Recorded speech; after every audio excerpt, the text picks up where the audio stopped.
Okay, boys and girls, here is a tutorial on how to go from your draft 3 to your draft 4. Um, and this is the one that kind of separates the the girls from the women, the boys from the men. It's the one that a lot of you guys really curse my very name in existence for, but it is one of those things that needs to happen in order for your writing to get to a professional level, to get to a college level or the kind of level that is expected of a professional in a working environment. So the two steps that you're taking here is you are proofreading your own work and you are putting your paper into MLA format. Now, I will make a suggestion to you. Proofreading is a tricky business. We have a nasty habit after we have worked on something a lot to see what it is we want it to say rather than what it actually says. This is proved if you've ever missed in your own writing where you wrote and or maybe dropped a word like missed a word, left a word out, and when you read it to yourself your brain automatically either omits the extra and or puts the missing word in, but when you're forced to read it out loud is one of those times that it actually comes across to you. So when you proofread, reading it to another person is a really useful thing. Another good trick is to get somebody else who you trust, somebody you think has good skills, and then switch the proofreading process with them. Um, so so that's a really good idea to go across. I'll give you an example right here.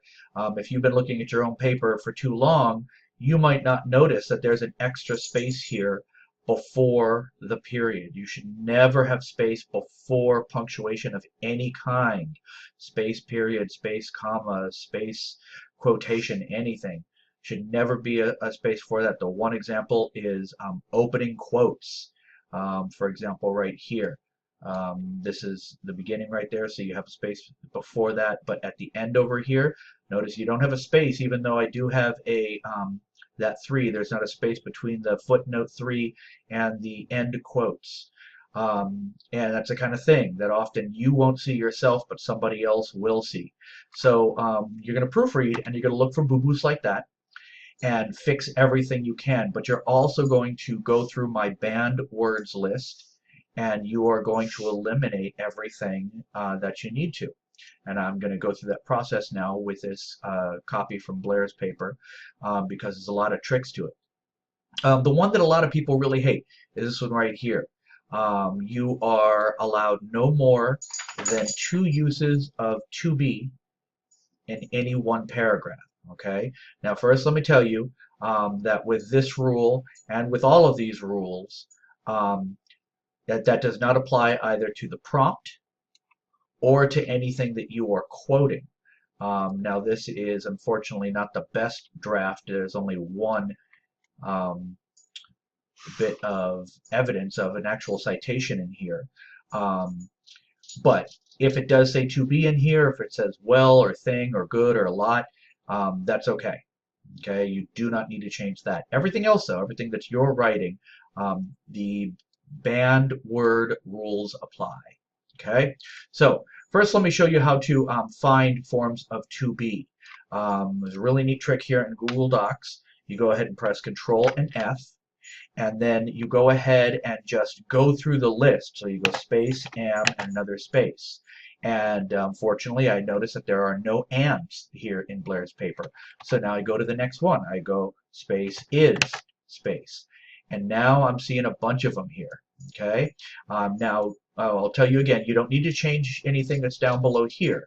But up here in this piece of it, there are 3 examples of is. Okay. Um, so, like I said, it's not that there can be 2 is's and 2 are's and 2 was's in a paragraph. No, there can just be 2 of any of these in one paragraph.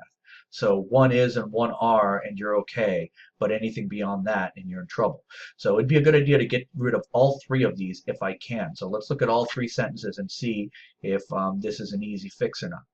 All right, let's start out with this one. Pride is a double-edged sword. It can either be a good thing or it can be completely the opposite. Okay, pride is a double-edged sword. Now, the first thing I look for is I try to see if it is a helping verb, like the one we had up here in his first draft when he wrote is referring. Those are easy to fix most of the time because you can just drop the form of to be and simply use the action verb in an active way. But down here, that's not the case. So this was a little bit harder. Pride is a double-edged sword. Nothing immediately comes to mind. Let me try the next one. There is one major theme that emerges regarding pride and revenge. So there's a couple of different ways that I can change this one around. There is one major theme. So I'm going to look and see if there is an action verb in here that I can maybe take advantage of.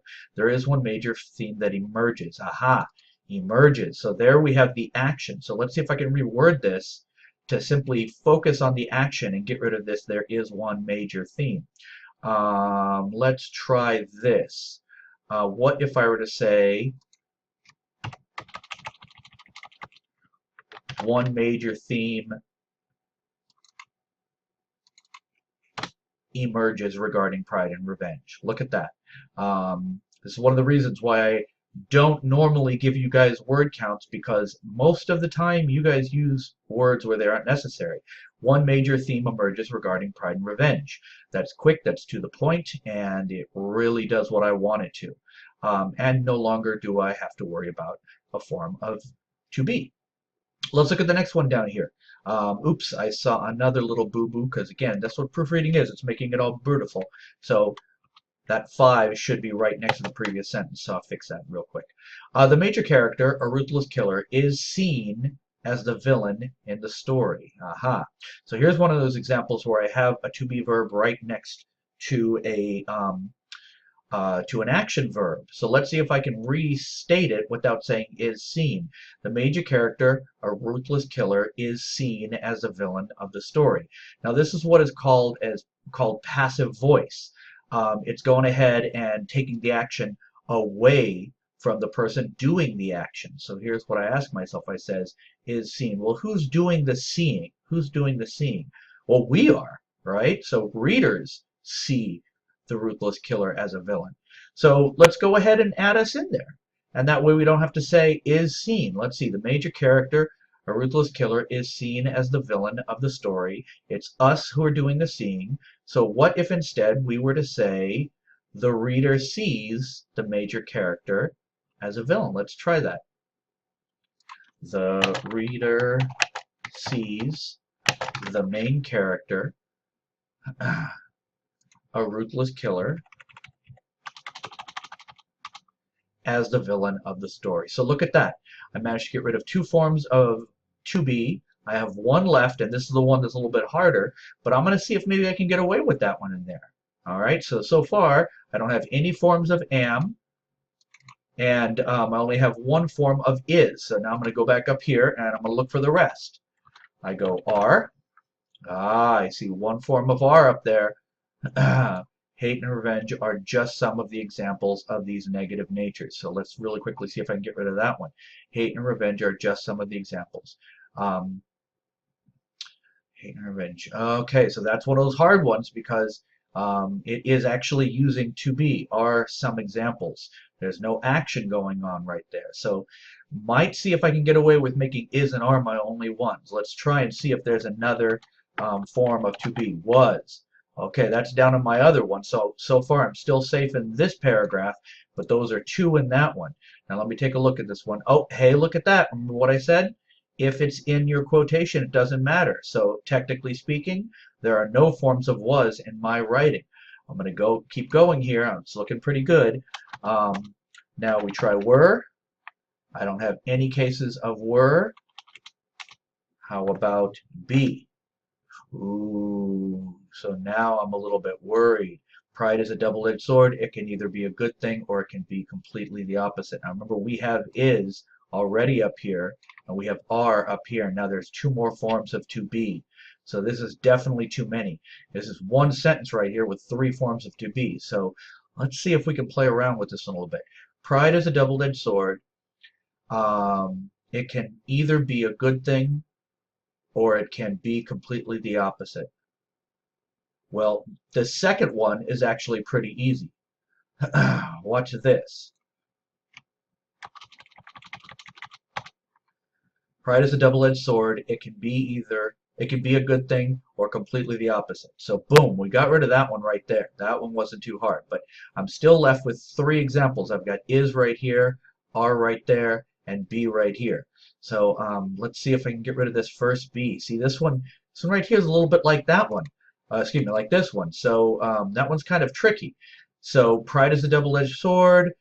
Hate and revenge are just some examples, and it can either be a good thing. So those are all three examples of where it's really used, where as the sentence is, that's kind of the best verb. So what I'm going to have to end up doing here is I'm going to have to reword one of these sentences completely. I'm going to have to make it in such a way I want to say the same thing, but I want to say it without to be.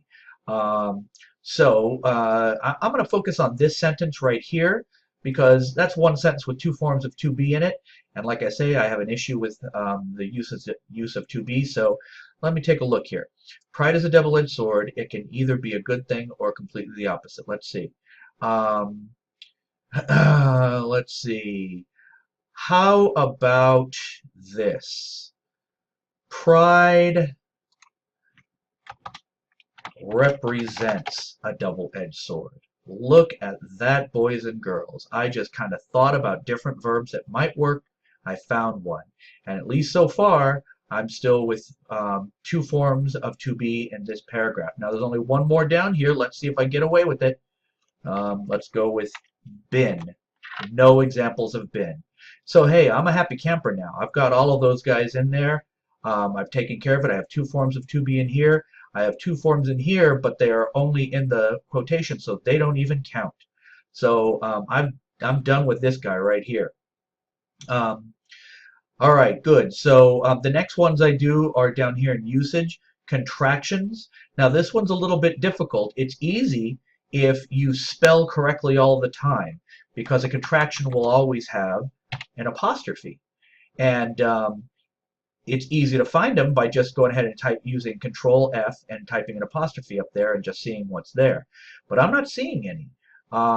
So there's two chances. A, I didn't use any apostrophes because I didn't use any contractions, or it could mean that I just spelled it wrong. So it is necessary, like I said, to proofread, go through these, and I don't want to see any can'ts. I want to see cannot. I don't want to see any won'ts. I want to see will not. That's the way you do it when you're doing professional writing. So that's just one of those necessary things.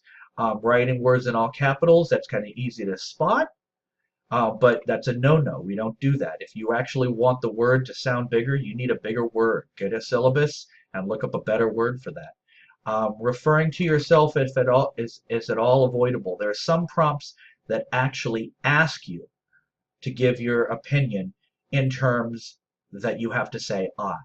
Most of the time, it's not necessary. Instead of saying I think, I believe, I know, simply say it is. Well, don't say it is, that's a form of to be, but just go on ahead and state it. You're going to go ahead and do the same thing with all of these guys right here. A lot, very, well, good, sort of. You've got to look for all of those. There's one or two that might end up having a time that just fits better. For example, pretty. Pretty is okay as an adjective, but it's not so good if you're using it to say, for example, rather. This is a pretty good example. No. Most of the time you just don't even need it. Just say this is a good example. And then finally you need to go through all of these guys and check yourself. Not adding spaces after comma, putting spaces here. I'm going to let you go through all of these guys and find them, but these are some final examples. The last thing you're going to do is go ahead and put this in MLA format. Now, this is relatively easy if you've been following my instructions so far, because it should already be largely in MLA format. One thing you're going to do right away is make the entire thing double spaced. That's one of the rules. Excuse me. That's one of the rules that we have for MLA format. It should all be double spaced. And another quick one you're going to do is come on up here, right next to where your page numbers are, and you're going to click right there. You're going to put a little space in front of it, and you're going